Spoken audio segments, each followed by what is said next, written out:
Signal Sciences secures the most important web applications, APIs, and microservices of the world's leading companies, protecting over 7,500 applications and 150 billion production requests per week. Signal Sciences Next-Gen WAF and RASP help companies increase security and maintain site reliability without sacrificing velocity, all at the lowest total cost of ownership. Signal Sciences patented technology protects any application against any attack with integrations into any DevOps toolchain. Signal Sciences, demand more from your WAF. Learn more at securityweekly.com/Signal Sciences.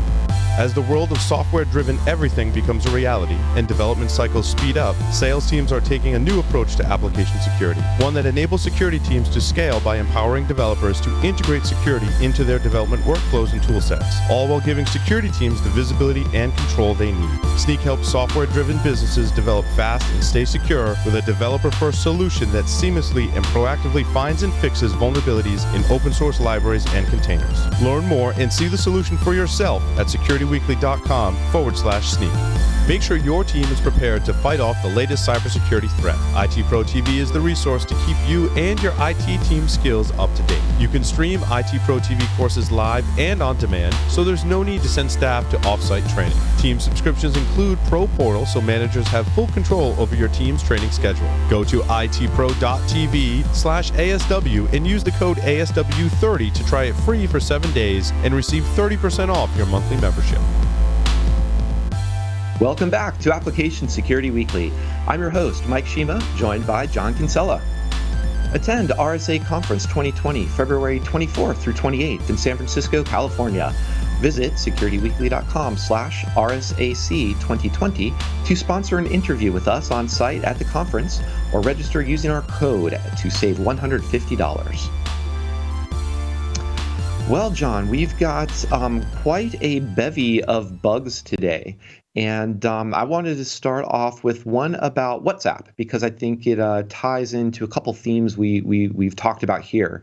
And sort of as an aside, when I go through these articles of the week, what I try to do is pull out something and ask that can answer a question or has something along the lines of, what can we learn about this? Or what would we like to learn from this, rather than just say, yep, here's another bug and move on. In this case, it is WhatsApp desktop platform. And the article does mention a couple of the other mobile platforms with cross-site scripting and whatnot. But the article here is a really good thought process of an attacker. Basically, here's someone who's written up how they see an app, how they think through it, and how they poke around at it to discover that the WhatsApp desktop, being built on Electron, has quite a bit of JavaScript-based problems, not the least of which is XSS.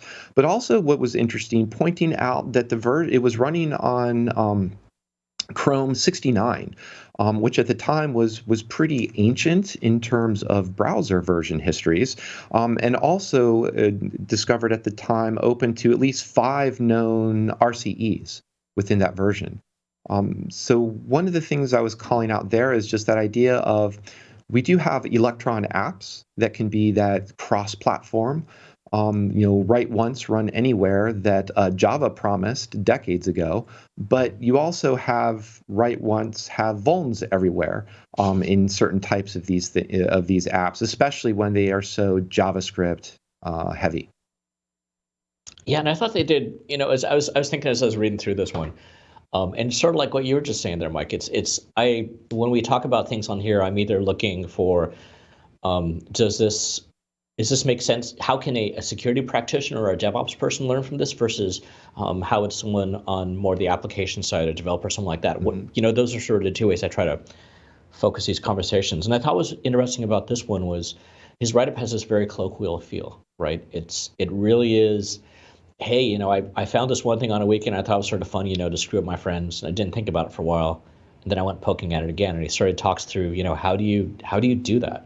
And it looked very similar to some of the things I've done in the past, obviously white hat on, but that same sort of concept of, sort of starting and making sort of improvements on what you're doing. So I thought, yeah, really good from a learning point of view. It is good, and especially too, there's a lot of really basic flaws that were present in here. One of which is using the at symbol within URLs. So basically breaking up the authority portion of a URL from the domain and the origin portion of the URL. So there's a lot of like paths you can go reading up on this if you weren't already aware of how the dropping that at symbol separates the URL, what URL parsing even looks like, and I was going to try to show off my memory in what the RFC is for parsing URLs, but I'm going to stop right there. We'll put it in the show notes. But there was that using the at symbol, as well as just having a JavaScript handler for a JavaScript :URI.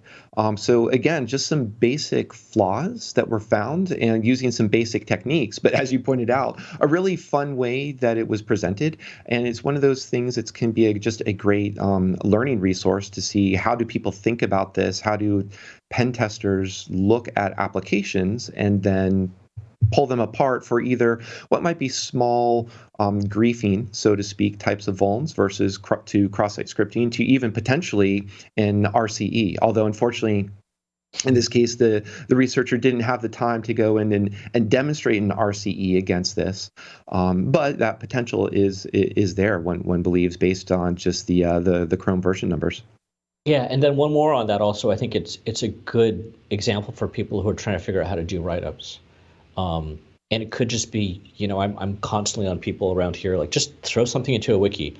My own personal style of doing something right is when I first create either for my own personal stuff or something that's going public or a company, there's a big warning at the top. This is still being worked on, but I'm scribbling down notes in there and as I go.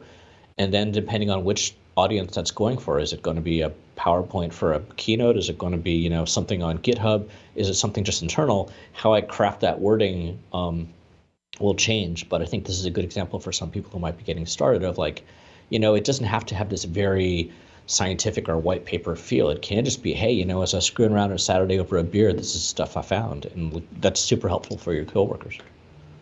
Yeah, exactly. Don't worry about your 2 or 3 column LaTeX write up. Just throw together a blog post, and if you really want to be friendly to the community, write it in your style and drop in a section on key takeaways and a summary. And I think you're on a good path to being a great resource. Speaking of other resources, John, you highlighted 2 other bugs that were some in more devices, I want to say, big devices. Yeah. So we were, I don't know, I guess I'm on a space kick because Google News has realized I'm on a space kick and they're sending me space stories. I can't keep track of all the launches we've got going on right now, but one of the launches happened recently was Boeing Starliner when they were doing their test there, I think about 6 or 8 weeks ago. So there was one bug which we knew about from launch time that resulted in it not being able to get a long enough burn for it to get up to the altitude that they wanted it to go to. And it turns out that was based off of the flight computer got its time of day too early from another system, and it got the wrong time. Sort of weird, but okay. But anyways, the folks over at Boeing found a second security glitch while that bad boy was up in the air. So they managed to get a patch in there and get that applied and get that out. So kudos to them to do that in live. And actually, I just remembered another one I wanted to put in here. I forgot. But they so much good stuff going on. On this one, if this bug had been caught, if this was around when the 2 halves of the space, the capsule and some of its, I guess, second or third stage power, when it was coming back into the atmosphere, it was supposed to separate. And if this bug hadn't been fixed, they wouldn't have separated correctly, and they would have sort of went knock against each other. Probably not good things would have happened. And then just for the sake of getting it off my mind, there was another bug out there that was found, and they think it was patched in Voyager 2. So I'm on a trend here for these long distance bugs which we're finding. Or space bugs, I guess. Was that a movie, Space Bugs? I bet it was. Space bugs. But yeah, so it takes your packets 17 hours one way to Voyager 2 right now. So it's shut down, they think, because it was low on power, and they managed to sort of cajole it back to life. But 38-hour round trip on your ping 34-hour. That's sort of painful.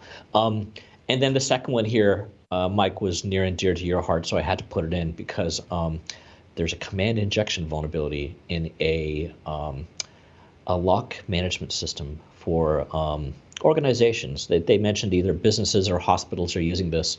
So the controller system is written in, our good old friend PHP, one of those cockroaches that just won't go away. But it looked like it was running as root on the system. So they hadn't quite done everything they needed to. So this was found by SonicWall. So cool to see those guys are still doing some fun stuff. But Linear Emerge, their E3 system, the controller has a command injection vulnerability, which currently is not patched as of, I believe, this morning. So this is being actively exploited out there, and they've got some cool graphs on their website, along with a list of IP addresses, which is always questionable, that are attacking. But they've got some heat maps showing like where this attack is happening within the world. So hope people are patched, get patched when they can. Patch when you can. And we're going to, that's a great tie into another article we'll get to, but this is just also the example in this particular article about the command injection is pretty straightforward to just Linux command line and semicolons. So if you were listening last week on the OpenSMTPD and you were already playing around with what you do with your email address when in dropping in slightly malformed, but just right to pop an OpenSMTPD with semicolons, now you can turn around and try it against some other web endpoints.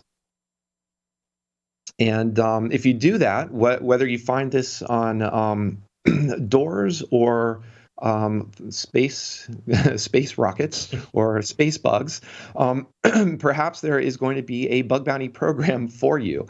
I'm not sure what. I guess the space bugs will get paid in gold latinum for you Star Trek fans out there. But Dropbox is paying. They've paid out a threshold of. They've reached the $1 million bug bounty mark, which is a bit auspicious, and it's a little bit more of a. To be honest, a little bit more of a marketing number, just because $1 million is a big number. And it's not something that necessarily organizations should be striving to reach as quickly as possible, because it means you are paying for software flaws and possibly not in the most efficient way to find them. But it is still having bounty programs is a great community, a great way to interact with the community. And that's also what I wanted to highlight from this particular article is not so much the fact that, yes, companies are spending money on bug bounties.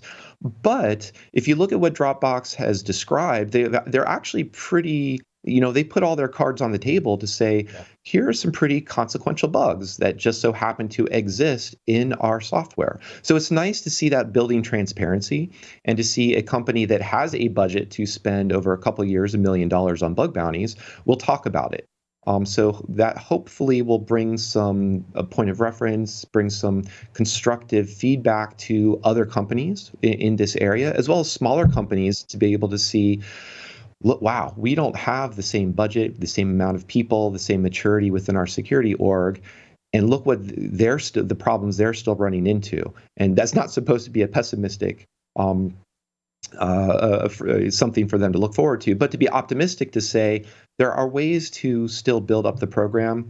Bugs are going to exist, but how you respond and recover from them, I think, is going to be more telling. What there's going to become more focus on over the years within application security. Yeah, this was a pretty fat number, right? $1 million. That's not chump change even to a publicly traded company with a security team. And I know this was over a few years. I didn't see the actual number of years, Mike. I think it's 3. But that's still $250 to $350K a year. That's at least a body in most parts of the world.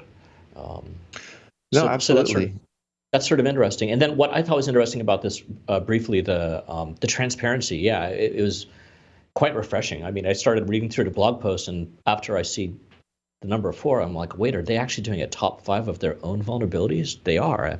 Cool. So yeah, kudos for doing that and putting that out there as a standard. Yeah, and read through their top 5 vulnerabilities, because again, it's great learning resource, and maybe you could go apply those vulns somewhere else too. Um, so shifting off of vulns and into the cloud for a moment, there's a report that came out that unfortunately, like a few of the reports we've highlighted in the past here on Application Security Weekly, they are behind a register wall. So you will need to give up some sort of name and email to get access to this. But it is talking about woes within cloud configurations. In sort of the highlight or the headline of articles calling this out or noting this, I should say, are referencing that infrastructure as code isn't perfect. And I think that's probably a fair statement because it has that fancy magic word code in it, and that we haven't, as the community, figured out how to write flawless code quite yet. So infrastructure as code, still a great way to move forward because you can inspect it, you can run tools against it. But I think what this report was, one of the things this report was highlighting is that not everyone is actually reviewing the code that they're writing for their infrastructure. And then they're opening up vulnerabilities to things as basic as logging not be enabled, or default encryption not being turned on for certain data stores, although we can get into what that should really look like about encryption with data stores, or even just something about still S3 buckets still having public read enabled. So these are some pretty basic flaws that within this report are nicely highlighted how to find them.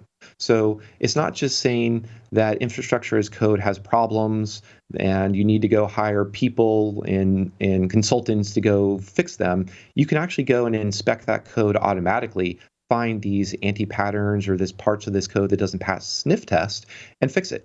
Or at least question, why is this configuration here? Because it's kind of a known problem, or it's known to lead to problems. So I think ultimately there's some good things to pull out of this report.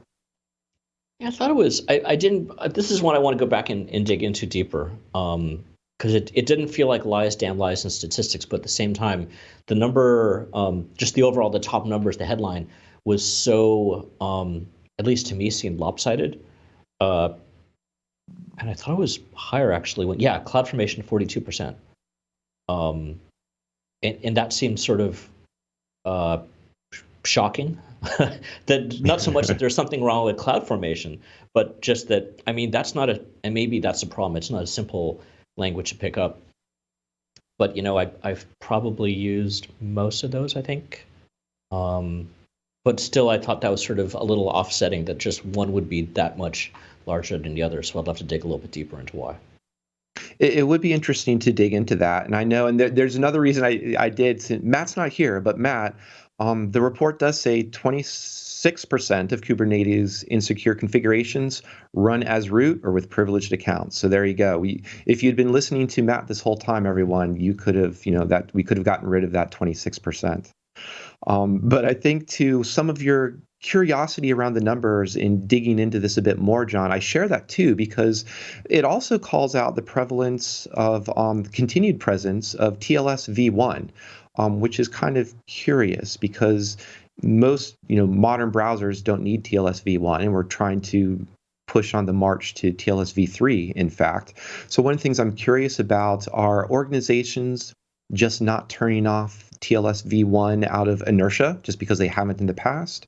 Are they actually paying attention to their traffic patterns, and they see this particular long tail or this particular a significant enough percentage of their visiting population of authentic users, real traffic, that actually has some older devices or older browsers that means they should be supporting this rather than moving straight to TLS v2 or preferably v3?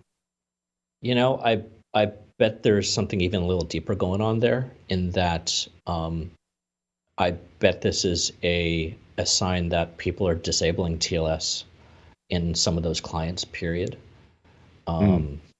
Because if they were, at least from my first thought about this was, if they've still got TLS v1, there's a lot of services which are turning that off and disabling, right? Like a few of the cloud vendors have come out to us and said, you're not using TLS v1 anymore, right? Because that's about to get turned off.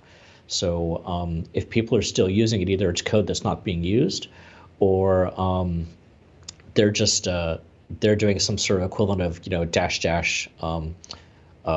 insecure TLS check or something like that. So I wonder if there's a little more going on there than we're seeing off the top.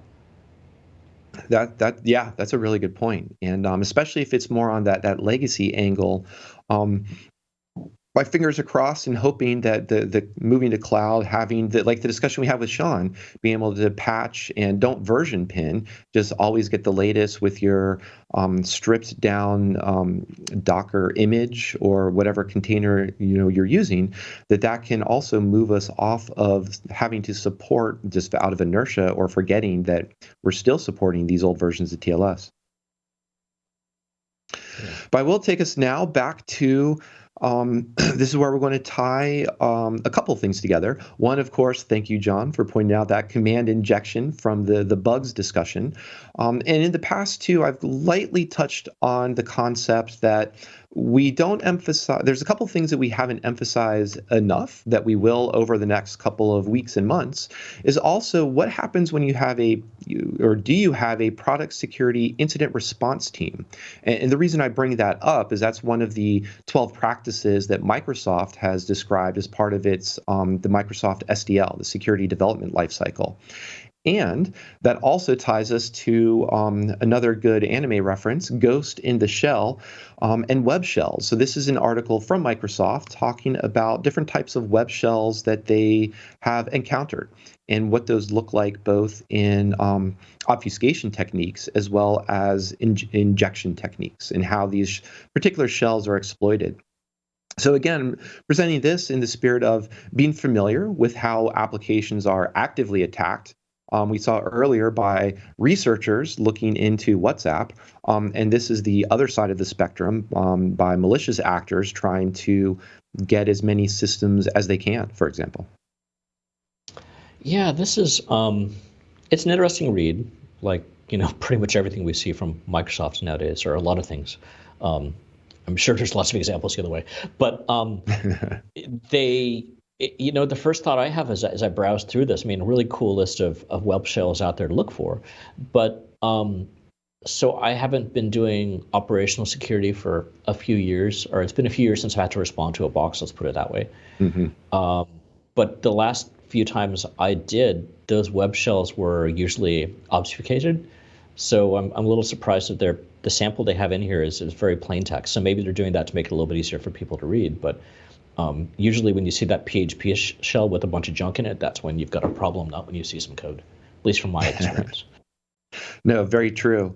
And we could also turn this into, there's other angles we can take from this type of discussion to say, one, responding to this, do you have the monitoring and logging within your cloud infrastructure to be able to notice some suspicious, PHP characters in there, or even some very more obvious unobfuscated code patterns.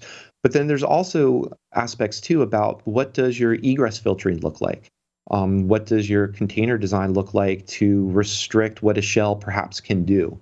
Can it actually make outbound calls, or does it need to pull in additional resources doing some different techniques? Is it able to persist itself onto the file system? Those types of things. So there's a lot of reasons, I think, for appreciating and understanding what web shells can do, is just as one of many types of attacks. Yeah. And then walking back to your DevOps team and just go through that threat modeling exercise and saying, well, what our PHP command injection is calling wget to this particular URL. Going back to that other article you pulled out, what can we do to mitigate that? And do we want to, and not that we're going to try to mitigate and block wget because then they'll just use curl, but actually block an outbound connection? Or are they trying to shove all this into memory and piping through different commands? Are they trying to write to the file system and so on? Yeah, and you're bringing up excuse me, on my coffee's still kicking in, but you're bringing up a really, really great point. Think about a Kubernetes cluster, right? These type of modern things. There's no reason for an individual container to be accessing the internet. If you're doing something, you might be making a database query or probably out to another API server, something like that. Just, if not complete blanket on egress traffic, at least having some level of filtering is so super simple to do, and it kneecaps so many of these type of things. So yeah, it's a really great point. And I want to take that into the last two articles for the day, and I dropped these under food for thought. One is about Twitter notifying some users about an incident impacting your account identity, which is basically describing API endpoint abuse. And another was from Google saying that notifying a small percentage, very small percentage of its users using what it's called its takeout, but it's basically its data export capability that says they had accidentally included videos or photos from other accounts in when people ask for their own data. And these I wanted to highlight as API types. One is an API security problem, which isn't necessarily addressed by the good points that Sean was making, like rate limiting, authorization checks, things like that. This is more about what is the API doing in terms of function, feature, or workflow, and how can that be abused in clever or unintended ways. And on the Google example, talking about data controls and data access controls, that must last, if I can speak, throughout the lifetime of the data, not only from how it's being collected, how it's being used, but when users are asking to extract a copy, that data access controls have to remain throughout that life cycle. So again, just two more food for thought examples of how to approach API and privacy, two areas we've been talking about quite a bit recently.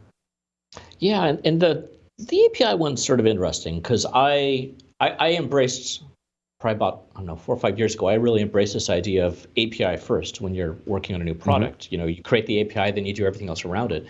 And sometimes when I go into a larger org and I talk to folks and they're very protective. They might have an internal API for some things, but they're very sensitive about, oh, I can't put an API public.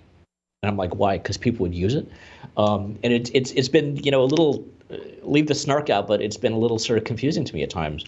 But this is a good example of why you might want to think about that, right? It's, and that's really what's going on there is people are using their edge firewalls as the only layer of security, and they're not actually doing. So, we were talking the last segment about API controls and things. And again, this is a good example of if you have decent API security and some sort of RBAC in place, then you should be able to do this fairly right. And these companies we're talking about, these aren't small companies.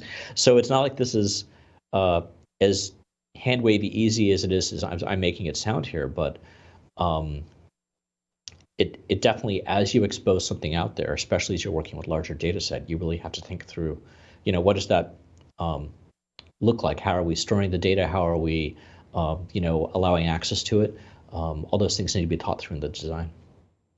Yeah, and especially too, does that endpoint need to, I'll say this without, it's going to sound snarky, does the endpoint need to exist? Meaning, is it offering a functionality that is actually useful to the app or to a third party, it's intended to be consumed, but is it doing it in a way that's minimizing a data, in this case, a data exposure or not, or like a correlation attack, if you will? Basically saying who belongs to this number, or could that the business need for that API be done in such a different way that the API can still be exposed, can still have the RBAC, the important things that you were just calling out, but maybe it can just give a more binary response that success fail, or yes, that user exists, but we're not going to tell you the phone number of that user, or vice versa. So meaning that you basically raising the bar on what the expectations are for interacting with the endpoint and what problem it's trying to solve is basically what I was trying to get to there. But unfortunately, for some of these, at least for the cloud providers, they run into there's a bit of politics in there too, right? I mean, I can guess with this, the Google one, that someone might have had that, but they were saying, hey, we have to let people download their photos, or otherwise they might come back and start saying Google's not letting us have our data and it's our data, not theirs, and you get into that type of thing again. So yeah, I get it. Yeah, and that's a good example of that API actually does need to exist, but clearly needs that stronger RBAC for the services interacting with it, as well as that strong identity and authentication of all the services that are touching, services that are manipulating the data, but also how that data is being handled. And there was some speculation how, and it would be actually, I think, interesting to understand how this happened, whether this was a local TempFS not being cleaned up in between runs. Was this something like they were trying to be more efficient and running serverless functions that normally would spin down and for, here's extract for user John and then for user Mike and then the next user, but they were reusing it perhaps with data, or what other way enabled this data to be commingled. So kind of curious and a lot of speculation, but I guess I would turn that speculation around for our DevOps teams into threat modeling exercises and just walk through your own architectures. Could these similar type of problems happen within your own services, and what are you doing to prevent them? Yeah. It'd be interesting to get a sense for what percentage of folks are actually doing threat modeling. I mean, I think we obviously talk about it a lot, and I think there's a bunch of security wonks that do, but I don't have a solid sense myself of what percentage of, say a 50-person or larger dev team is actually quarterly thinking about that. Well, I think that'll have to be our homework for listeners for this week, is to go out and see how many people are doing threat modeling. And since John brought it up, I'm going to add some additional homework to go watch Star Trek: The Motion Picture, because that showed the space bugs in the original Voyager as opposed to Voyager 2 that John was bringing up today. And with that, I want to thank you, John, and say goodbye to my voice as it's disappearing, as well as thank you, listeners, for joining us. We'll see you next week on Application Security Weekly.